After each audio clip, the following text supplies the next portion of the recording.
This is the first 15 minutes of an interview conducted by members of the Gazette editorial board with two gubernatorial candidates in the West Virginia special election of 2011.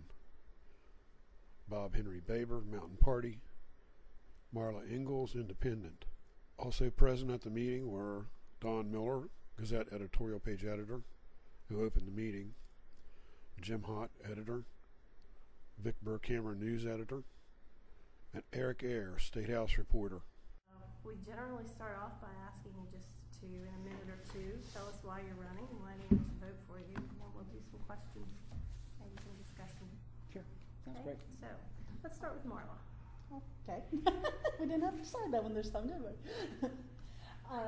Basically, I was getting fed up with things that were going on in our government. I work as a school counselor, so I was working with children who were getting school anxiety, all because of regulations that were brought about by our federal government. And of course, federal government, they have their nice little strings out there.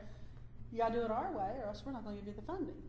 And of course, we need the funding in order to educate our youth. And No Child Left Behind has left a lot of kids behind. It's really hurt a lot of our students. And it's asking kids to do things that are developmentally inappropriate. The mind is not ready to process or generate this information. And I'm finding more and more talking to AP English teachers and your higher math teachers in the high school. They're going, our kids don't know the basics. We have to reteach the basics because they're doing all this. You got to have the higher order thinking skills, and they're trying to force kids who haven't developed that part of the brain. It comes around middle school, high school age. To do these things, they're forcing it upon them, and they just totally left out the basics. You've got to have a good foundation. And I find with my own children, I'm at home teaching them the basics so that they can later on understand and go on. My son is a very concrete learner. Basics are good. Abstract is hard for him. It would benefit him to do more basic work. And so I prayed and jobbed my hat into the arena, and I was just like, oh, this is where I should be. This is great. This is what I'm going to do. I'm going to try to go and bring back the morals and ethics into our group. I don't see why we don't have a more eclectic government. We buy into the whole, it has to be Democrat-Republican. But we have a lot of great people willing. I mean, we went to lunch, great lunch, and we see a lot of eye to eye on things. But are we being heard? No, we're being ostracized in a major way by the media, especially like the debate that's going on tomorrow. You weren't invited, I wasn't invited. We asked why, we were ignored. No, we can invite whomever we want. Why aren't we there? Why are they so threatened by our presence? I don't know. But we need more and better representatives and people with different backgrounds, people with different experiences. Our original government was based upon rebels and farmers. That was our original creators and thinkers and inventors. Where are our inventors? Where are they? Where'd they go? I don't know. They're not in our government anymore. Well, I guess the question is, why run for governor, right? Go ahead. The answer is really a very simple one. I love West Virginia. I truly do. I love this state. I have loved it ever since I was a small boy. You know, I'm a cultural hybrid. My father was a West Virginian. He met my mother on his way to World War II in New York City. He and most of his brothers and sisters, it was a large family, out-migrated. So I was actually born in New York and raised in the great subdivision of Levittown. You might call it the most intended of worlds, actually, completely fabricated and designed. But in the summers, I came to West Virginia and went up to Baber Mountain in Greenbrier County near Richwood, and it was truly, excuse me, it's okay, it was truly heavenly.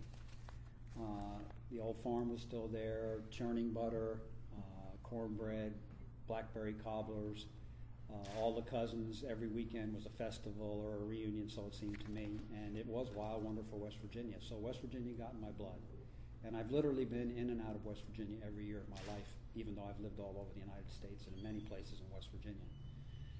So it's love. Love of the state and of its incredibly warm and generous people. And it's also a bit of anger and frustration over the fact that West Virginia continues to be at the bottom of most every statistic. We seem to be in a three-legged race with Mississippi to see who can be the last financially, who can have the most unhealthy population, et cetera, et cetera. So I'm running for one reason, and that is to say that it's time for West Virginia to become the state it truly can, and to bring us fully into the 21st century. We should be one of the wealthiest states in the nation. And I have a real plan for making us one of the wealthiest states in the nation, and it's not a radical plan. It's a very modest plan to raise more capital from coal and natural gas. So that's why I'm running. And the other thing I would just say is that as far as I'm concerned, the Republicrats, both on a federal level and here in West Virginia, have pretty much run everything into the ditch. It's a great party they're having for each other. They love to throw cream pies at each other, but as far as rolling up their sleeves and getting the work done, they don't seem to be so good at that. So it's definitely a time, the American public says in the abstract that there are 4 third parties, and it's a fight to be a third party.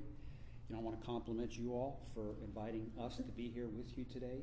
I personally have had a good experience with the newsprint media in my race. They've been more than fair. But I am very unhappy with the West Virginia Broadcasters Association. I did talk to their executive director, I guess, who did not get the memo that they're hosting an entertainment event tomorrow night, because she went and told me, no, this is a political event and we control the content. That's what Michelle told me.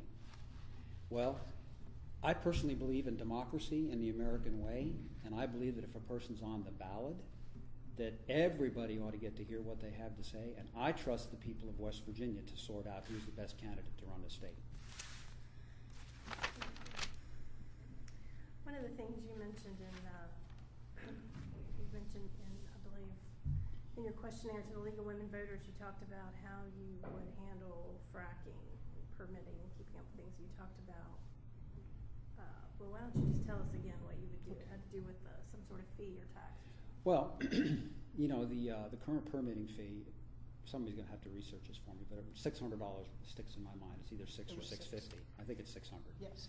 And this is the fee for the old, what I would call general store permits from the 70s and the 80s. I mean, we're talking really tiny little things. Now we're into Marcellus Shale. These wells cost $4 to $6 million each.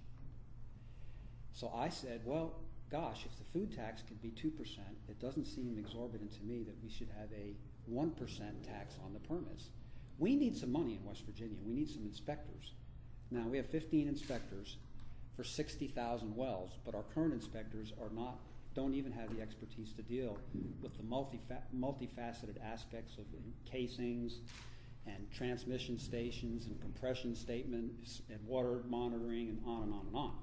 The highest paid inspector we have, I believe, makes about $45,000. And they have to be hired by the so-called examiners board, which incidentally has 2 members appointed or approved by the gas people, 2 by the DEP, and the citizen member has gone vacant. It's appointed by our governor. Where is our governor? Where has our last governor been? That position's been vacant for 5 years. But at any rate, you have to have 3 years' experience to be appointed. Well, why would you take a job with the DEP having experience in the field for maybe $45,000 a year when you could go out into the field and make $60,000 to $70,000 to $80,000 right off the bat? So if we don't get some money from the permitting process, we're not going to be able to inspect. And like a lady said, I went to all 3 of the Marcellus Shale debates. They were all quite different in flavor. The one in Wheeling, there was an old lady got up there and she said, "In God we trust, all others we monitor." And I love that.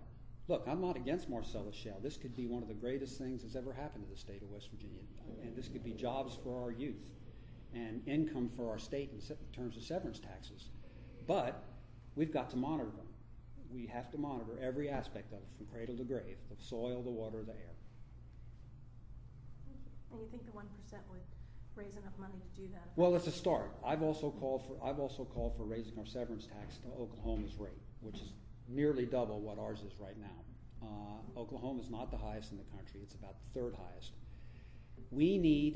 West Virginia needs to take advantage of its natural resources in a way it never has before. And later on, I'd like to talk with that, not just about all the stuff, the sweeteners that we talk about, education, diversity, economic development, higher education, but also our post-employment benefits deficit, which looms on the horizon. We need to find some money, because the rainy day fund doesn't really exist. I mean, it's nice on paper, but it doesn't really, it's sort of sitting there, but looming on the horizon. It's sort of like we've got money in the bank, but we've got a roof that's starting to leak, and that's soon about to start really leaking, and it's going to be an expensive roof repair.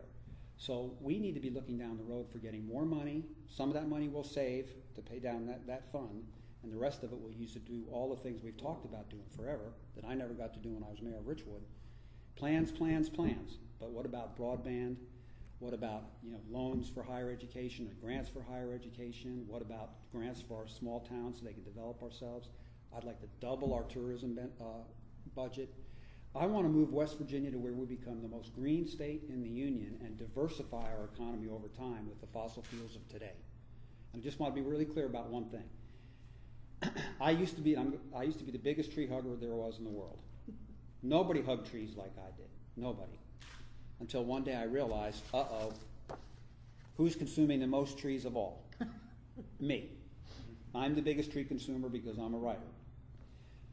Reminds me, there's a poem Lawrence Ferlinghetti had, and second to the last line of the poem, he says, "Who stole America?"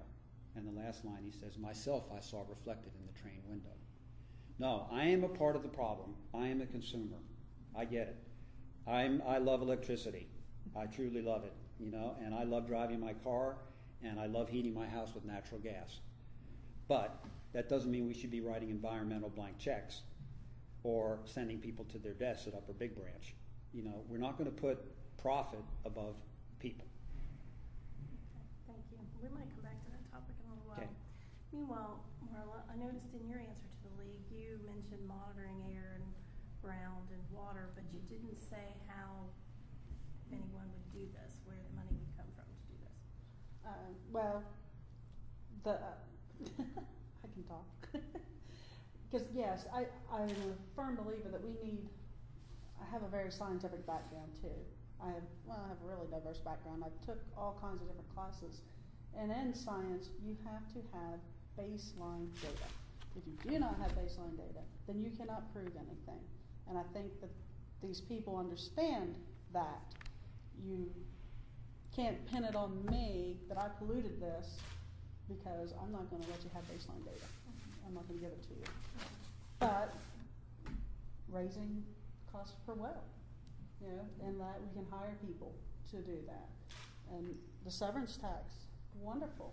We could raise that because we really need to start thinking of the people and start bringing things about for us, protecting us. That's what I thought our governors and our legislators and our senators were supposed to do.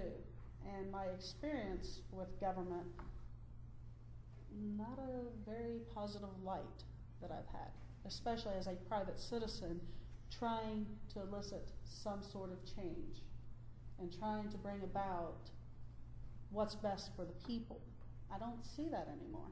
It's, our monies to put us into office come from here, come from there.